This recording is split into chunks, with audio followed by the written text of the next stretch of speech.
এই বৃষ্টি বাদলকে অপেক্ষা করেও বড় বোনকে আনার জন্য ভোলা যেতে হবে, সেই কারণে কিন্তু দুপুরবেলা এই বৃষ্টির মধ্যেই বের হয়ে মাওনা চৌরাস্তা চলে আসলাম। মাওনা চৌরাস্তা থেকে এখন আমাদেরকে প্রভাতী বনশ্রী দিয়ে যেতে হবে গুলিস্তান, গুলিস্তান থেকে যেতে হবে আমাদেরকে সদরঘাট। যেহেতু আজকে শুক্রবার, সেই কারণে কিন্তু আমরা জুমার নামাজ শেষ করে রওনা করে দিলাম। তো আমরা কিন্তু বৃষ্টির মধ্যে যাচ্ছিলাম, শুক্রবার থাকার কারণে কিন্তু রাস্তার মধ্যে ততটা যানজটও ছিল না, সেই কারণে কিন্তু আমরা খুব তাড়াতাড়ি চলে আসতে পেরেছি। আমরা 3টার সময় রওনা করেছি, আমাদের লঞ্চ ছাড়বে হচ্ছে 8টায়। তো আমরা ইতিমধ্যে কিন্তু গুলিস্তান থেকে রিক্সা করে সদরঘাটের দিকে যাচ্ছিলাম।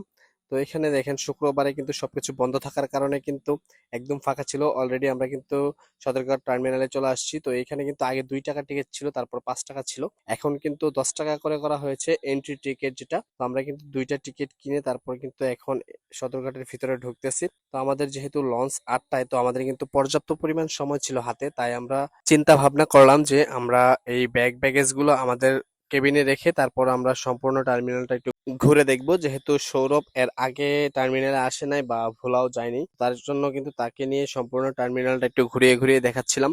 সে কিন্তু খুবই এক্সাইটেড ছিল, ছোট ভাই যেহেতু ফার্স্ট টাইম এখানে এসেছে। তো আমরা কিন্তু লঞ্চে চলে আসলাম, লঞ্চে চলে আসার পর এখান থেকে আমাদের কেবিনটার চাবি নিয়ে নিলাম। কেবিনের চাবি নিয়ে নেওয়ার পর এখান থেকে আমাদের জাস্ট 3 তলায় যেতে হবে, এটা যেহেতু 2তলা, তো আমরা 3 তলায় যাচ্ছি।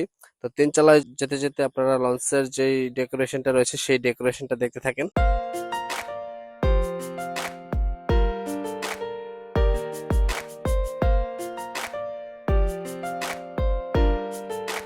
অবশেষে কিন্তু আমাদের কেবিনটা আমরা খুলে নিলাম, খুলে নেওয়ার পর এখান থেকে জাস্ট আমরা ভিতরে সবকিছু রেখে আমরা কিন্তু বাইরে যাব ঘোরার জন্য।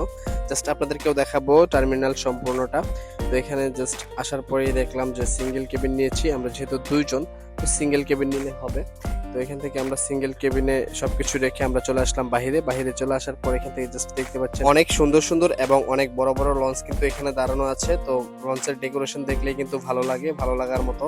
তো এখানে কিন্তু অনেক বড় বড় লঞ্চ, সুন্দরবন রয়েছে, আরো অনেক কিছু রয়েছে। তো আমাদের এখানে কিন্তু টিপু 14তে করে যাব। তো টিপু 14টাও কিন্তু অনেক বড়, প্লাস হচ্ছে এটা ডেকোরেশনটা অনেক সুন্দর। আমাদের লঞ্চ ছাড়ার সময় ছিল 8টায়, 8টায় কিন্তু আমাদের লঞ্চটা ছেড়ে দিয়েছিল। তো সারা রাত জার্নির পর কিন্তু আমরা একদম বেতুয়া ঘাটের কাছাকাছি চলে আসছি।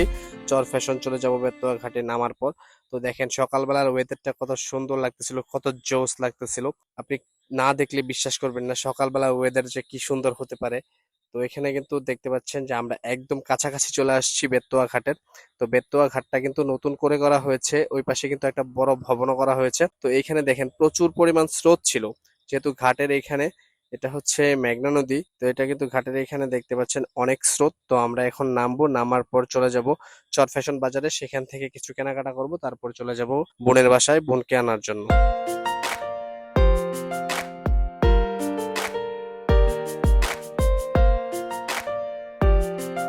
আর এই হচ্ছে আমাদের লঞ্চের টিকিট, যেটা আমাদেরকে শেষ রাত্রে দিয়েছে। ফাইনালি সারা রাত্রের জার্নি শেষে আমরা কিন্তু বেতোয়া লঞ্চ ঘাটে নেমে পড়লাম। তো এখন হচ্ছে এখান থেকে অটো করে চলে আসলাম চর ফ্যাশন। চর ফ্যাশন আসার পর এখান থেকে একটা দোকান থেকে ফল টল কিনে নিলাম। ফল কিনে নেওয়ার পর এখান থেকে মিষ্টির দোকান থেকে মিষ্টি কিনে নিলাম। মিষ্টি কিনে নেওয়ার পর আমি আর সৌরভ দুজনে মিলে আরেকটা রিক্সা করে চলে আসলাম আপুর বাসা। আজকের ব্লগটা এই পর্যন্তই, নেক্সট ব্লগ পর্যন্ত সবাই ভালো থাকবেন, সুস্থ থাকবেন সেই কামনা করে আজকের মতো এখানে বিদায় নিচ্ছি। আল্লাহ হাফেজ।